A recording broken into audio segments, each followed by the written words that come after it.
Good morning, students. Welcome back to the Ramakrishna Rojwar channel. Now, the summary of the last class, what we studied or started with, is common mode rejection ratio.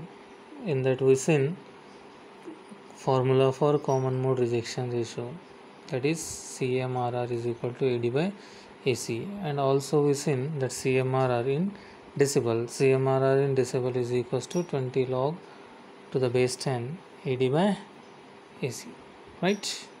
And after that we expressed output voltage, or we seen the expression for output voltage of difference amplifier in terms of CMRR, that is V0 is equals to AD in bracket V1 minus V2 plus 1 upon CMRR in bracket V1 plus V2 by 2. Okay, then now we are going to see today, that is operational amplifier, its definition, its block diagram, and functions of each block in that block diagram we are going to see, and the symbol for operational amplifier and the meanings of each terminal of that operational amplifier, right? So initially I'm going to start with what is an op-amp, or definition of operational amplifier. So operational amplifier is a DC coupled high gain electronic voltage amplifier. कौन सा? Current amplifier नहीं. कौन सा amplifier? Voltage amplifier with differential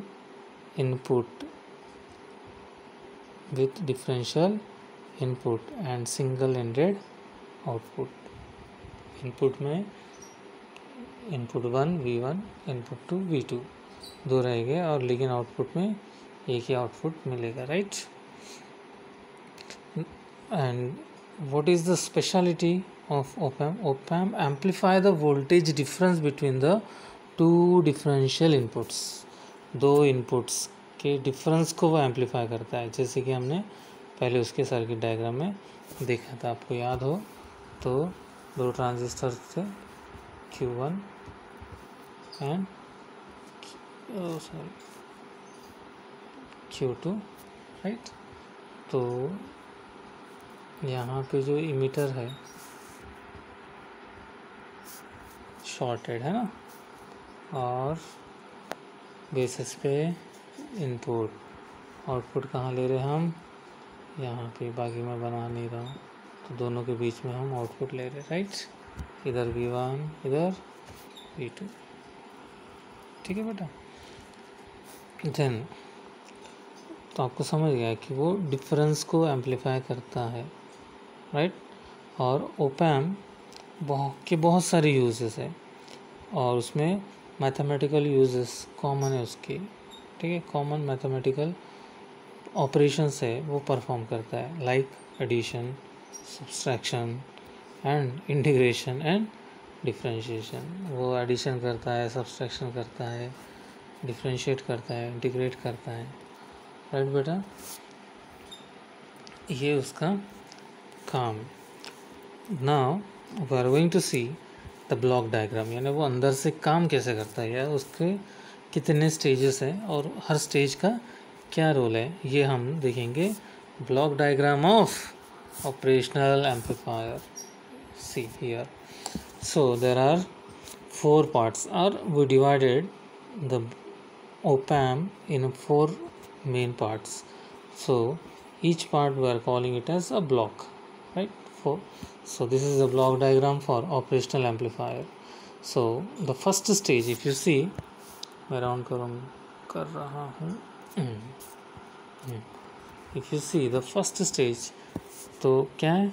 It is the input stage of operational amplifier, in which we have difference or first differential amplifier which consist of to inputs, अभी जैसे मैंने बनाया V1 V2, right ना, to inputs, and this stage has, मैंने आपको explain किया था कि एम्पलीफायर की क्या प्रॉपर्टीज़ होनी चाहिए।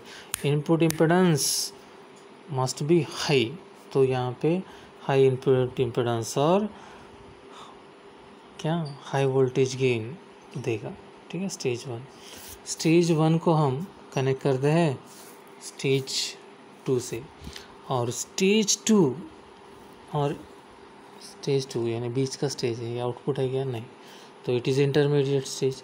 That intermediate stage is not a single amplifier, but this stage is not a single amplifier but the chain of cascaded amplifier called multi-stage amplifier, है ना। यहाँ पे बहुत सारे एम्पलीफायर्स का क्या है, कैस्केड है। आप क्वेश्चन करोगे अगर कैस्केड यानी क्या, तो cascade means series combination of amplifiers. So series combination है तो ऑफ कोर्स क्या होगा, गेन लार्ज होगा और CMRR भी लार्ज होगा, और आइडियली हम यही चाहते हैं कि CMRR लार्ज हो, राइट बेटा। Then now the third stage, this is C, emitter follower और बफर एम्पलीफायर। ट्रांजिस्टर में और ट्रांजिस्टर एम्पलीफायर में हम बफर जनरेट करते हैं जो टाइम लैग को क्या करता है, मैनेज करता है, ठीक है। जो इनपुट है वही थोड़े टाइम के बाद देता है आउटपुट में, है ना, तो जो टाइम गैप क्रिएट होता है उसको वो मैनेज करता है, right. The third stage is a buffer which is a emitter follower.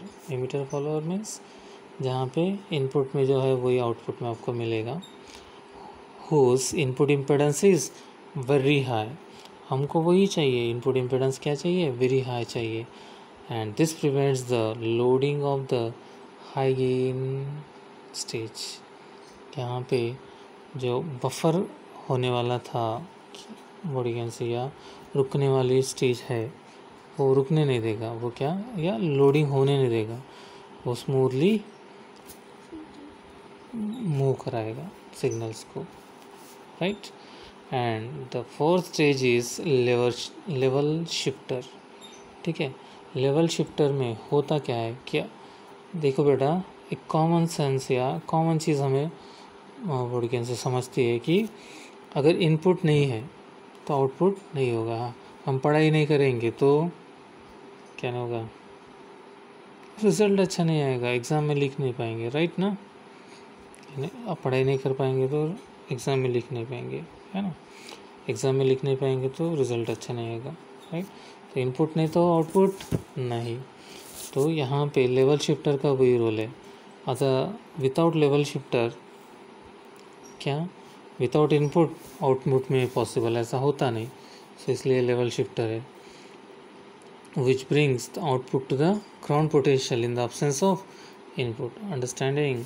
Then the signal is given to the last stage, which is called output, which is a push-pull amplifier used in the output stage, right?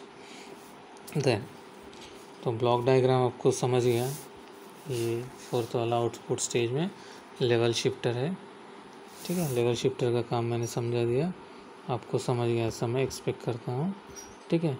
उसके बाद हो गया, definition देखी हमने, block diagram देखा, अभी क्या देखना है, the symbol of opamp, right. So see here, any opamp or all opamps should have minimum of 5 terminals, and that 5 terminals are एक इन्वर्टिंग इनपुट टर्मिनल, दूसरा नॉन इन्वर्टिंग इनपुट टर्मिनल, तीसरा output terminal, चौथा positive power supply terminal, पांचवा negative power supply terminal. तो मैं आपको diagram में उसको समझाने की कोशिश करता हूँ। कितने रहेंगे, 5 टर्मिनल्स रहेंगे, ठीक है।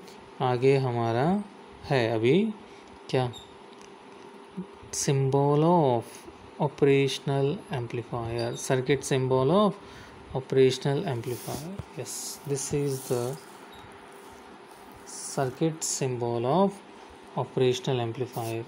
तो देखिए कितने टर्मिनल्स है, 5, 1 2 3 4 5, राइट। तो पहला टर्मिनल इन्वर्टिंग इनपुट टर्मिनल, दूसरा terminal non inverting input terminal, तीसरा आउटपुट, चौथा प्लस VCC, पाँचवा माइनस VCC, राइट। सो इसके साथ there are 2 additional offset terminal in op amp for offset balancing, जो 4th स्टेज है ना, अभी हमने डिस्कस किया था 4th स्टेज के लिए क्या है, for setting the output to the 0 when input is 0, for setting the output to 0 when input is 0, right बेटा। तो अभी हम इसके टर्मिनल के बारे में थोड़ा सा समझने की कोशिश करते हैं। पहले 2 टर्मिनल्स के बारे में, इनपुट, राइट। तो क्या है inverting input terminal? Inverting input terminal, this terminal plays what the role this terminal plays is a signal is applied to input inverting terminal। अगर कोई सिग्नल अप्लाई किया है कहाँ पे, इनपुट इन्वर्टिंग टर्मिनल, यहाँ पे, ठीक है। समझो इनपुट में ये वाला सिग्नल अप्लाई किया, ठीक है, क्रस्ट फॉलोड बाय ट्रफ, है ना। वो वेव में देखो वो क्या है, पहले क्रस्ट है फिर ट्रफ है। तो आउटपुट हमें क्या मिल रहा है बेटा, देखो तो पहले ट्रफ देन क्रस्ट, यानी इन्वर्ट हो गया, है ना। अपर ऑडियंस से सेमी सर्कल की जगह पे हमें क्या मिल रहा है, लोअर सेमी सर्कल, मतलब 180 डिग्री से फेज शिफ्ट हुआ, इनपुट और आउटपुट में 180 का फेज डिफरेंस है। तो ऐसे इस टर्मिनल को, जिस टर्मिनल में ये हमें मिलता है उस टर्मिनल को हम क्या बोलेंगे, inverting terminal, then non inverting terminal. तो आप समझ गए होंगे कि जैसे इनपुट हमने अप्लाई किया, जिस फेज़ में अप्लाई किया उसी फेज़ में वो हमें आउटपुट में मिल जाए। तो देखिए यहाँ पे, अरे जिस फेज़ में हमने अप्लाई किया, crust followed by trough, output में भी क्रस्ट फॉलोड बाय ट्रफ। ये इनपुट दिया हमने, ये इनपुट दिया हमने, ये आउटपुट मिला हमें, राइट। सो इनपुट जैसा ही आउटपुट में मिल रहा है, ठीक है, मतलब सेम फेज़ में है। अगर सेम फेज़ में आउटपुट मिलता है इनपुट के, तो वो जो इनपुट टर्मिनल है उस इनपुट टर्मिनल को मैं या सभी लोग क्या कहेंगे, non inverting terminal. With this, I am going to stop the today's class. Thank you very much for listening carefully.